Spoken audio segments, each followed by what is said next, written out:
No vídeo anterior, voltamos ao passado e mais uma vez foi mostrada a Madame Jill no local do acidente, mas agora outra figura é acrescentada no fatídico dia, pois Gu-won também apareceu no local.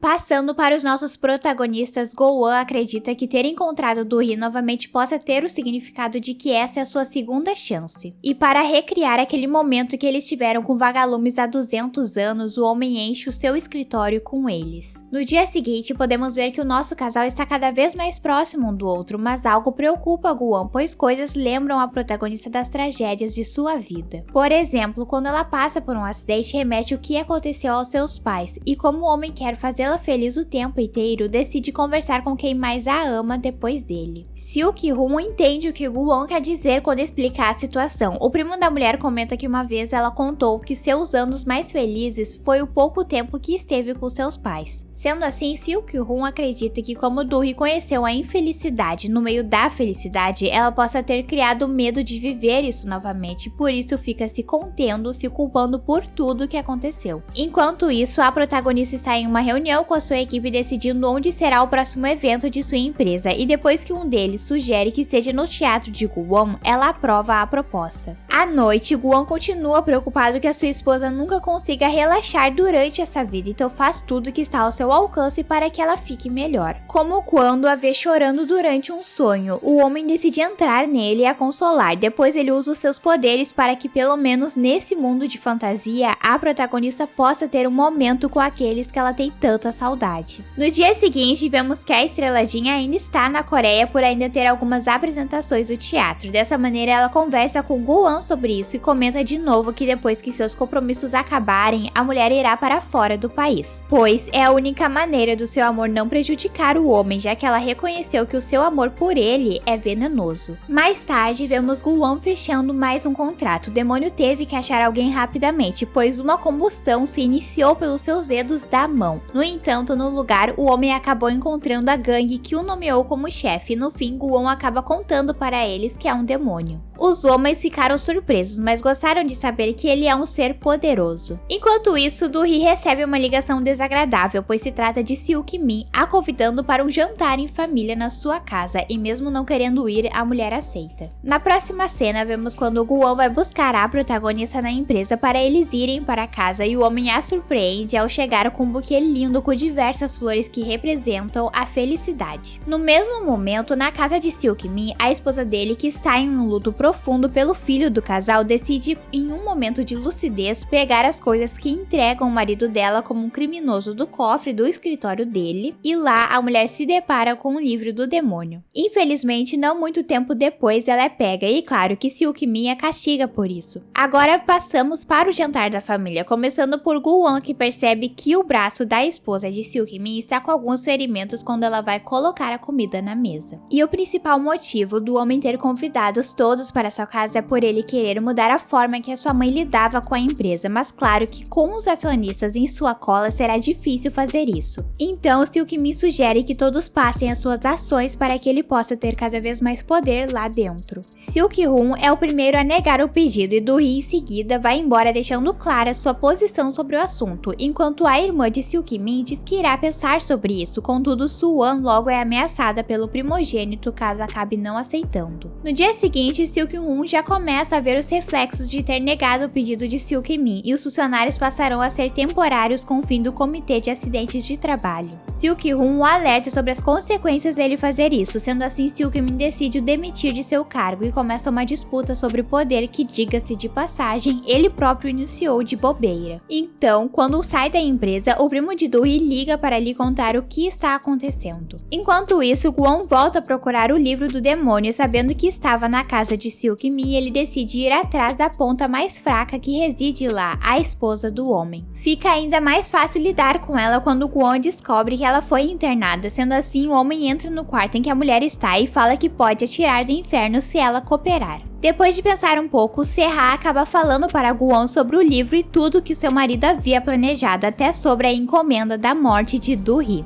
Enquanto isso, a protagonista vai até Seok-min depois do que seu primo havia lhe contado, e durante a discussão deles, ela se dá conta que Seok-min é quem era o mandante do perseguidor. depois dele falar sobre finalmente ter saído do ovo depois da morte de sua mãe, o que remete ao apelido que ele usava para permanecer anônimo. Ao perceber que Do-hee se deu conta sobre toda a verdade, Seok-min começa a crescer para cima dela. Irritado, ele conta que a Madame Jill foi a responsável pela morte dos pais da garota e para comprovar o que diz, o homem reproduz uma conversa que teve de sua mãe com os pais dela antes deles falecerem. Em seguida, Seok-min irritado começa a colocar as suas mãos em volta do pescoço dela e Do-hee só não perde a sua vida por Gu-won aparecer a tempo de a salvar. O demônio os leva até aquela torre alta que ele usa para achar as pessoas para fechar os contratos e enquanto conversa com Seok-min o segurando pela sua gravata, Gu-won conta que nesse exato momento, Se-ha está na delegacia falando sobre tudo que sabe dos crimes de seu marido, então algo que ninguém esperava acontece, o homem desfaz o nó de sua gravata e com isso ele acaba caindo de uma altura considerável. Na mesma noite, as notícias sobre Seok-min ser o responsável por tudo que aconteceu de ruim na empresa e com a família junto com a sua possível morte já se espalharam. Mesmo que o corpo do homem não tenha sido achado, Gu-won acredita que ele não esteja vivo, pois não conseguiu usar os seus poderes para o achar. E com a chegada de Seok-hoon no apartamento, Do-hee conta sobre o que Seok-min havia falado de a Madame Jill ser a responsável pela morte dos pais dela. O primo da mulher tenta acalmá-la, falando que Seok-min só estava tentando atormentar, mas quando ele está sozinho com Gu-won, é sincero ao dizer que se isso for verdade, vai destruir Do-hee. Na próxima cena, Seok-hoon recebe uma visita inesperada da Estrela Jean e os dois acabam indo almoçar juntos.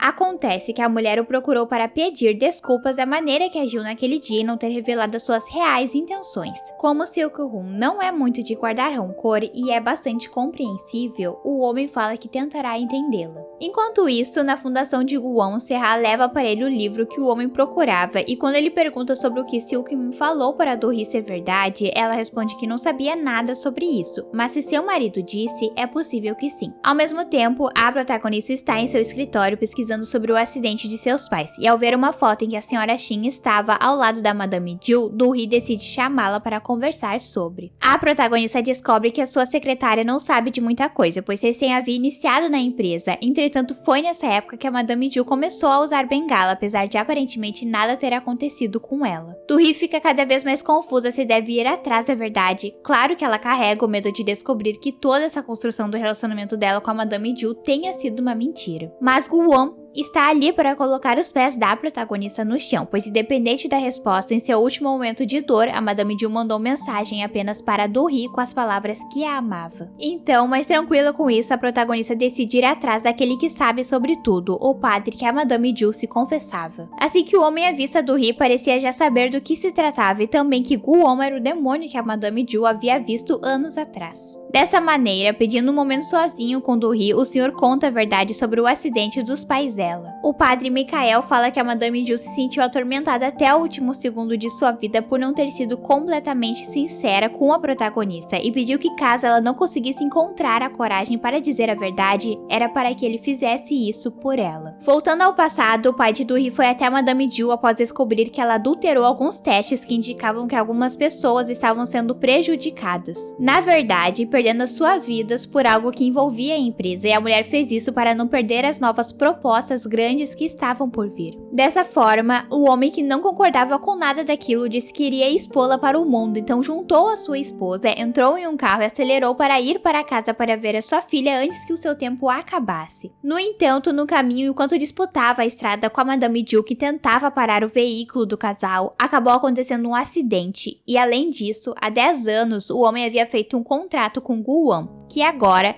voltou para buscar a alma dele. A Madame Jill acabou vendo o demônio e ele até ofereceu um contrato para ela, mas a partir daquele momento a senhora mudou a forma de ver a vida. Depois de se deparar com o diabo, ela impediu de se tornar um. Depois que a protagonista sai da igreja, ela não conta para seu marido o que descobriu e apenas finge que a Madame Jill não tinha nenhuma relação com o acidente, nem ele. No entanto, o homem sabe que há algo de errado quando escuta sua esposa chorando no banheiro e como ela não irá lhe dizer, Gu-won vai até o padre que lhe conta a verdade e pede para que ele se afaste de Do-hee. Quando Gu-won volta para casa cedo da manhã, ele não encontra a protagonista no local, então usa os seus poderes para ser levado até ela e assim acaba se teletransportando para o cemitério e ouvindo Do-hee conversar com a lápide da Madame Ju. A sua esposa está com dúvidas, caso a senhora tivesse lhe contado a verdade, será que ela teria se apaixonado por Gu-won? Mais tarde, Do-hee vai até a fundação de seu marido para conversar com o Sr. Park sobre algo e como ele acaba tendo uma reunião prestes a começar, ela combina de o esperar no escritório de Gu-won. De repente, uma mulher entra no escritório desesperada e logo Gu-won aparece, os dois sem saber que a protagonista está ali. Acontece que o contrato dela acabou e a mulher gostaria de fazer mais um, só que com um demônio não há negociações, então ela acaba perdendo a vida. E Do-hee fica chocada ao ver tudo. Nesse momento ela descobre que os relógios representam os contratos. Dessa maneira, tudo começa a ficar cada vez mais assustador para ela, pois a mulher pensa que um dia seu pai já teve o seu tempo em uma dessas paredes. Assim que seu marido sai do escritório, a mulher aproveita para ir embora, enquanto o Sr. Park comenta com Gu-won que a mulher estava ali esperando e o demônio se dá conta do que ela pode ter visto. Na saída da fundação, Do-hee se afasta quando seu marido tenta se aproximar. Agora o relacionamento deles está realmente abalado. À noite, assim que a protagonista sai da empresa, Gu-won está esperando para eles conversarem. Em um abraço, o homem diz que irá a salvar do inferno. Sendo assim, o marido da protagonista desaparece e Do-hee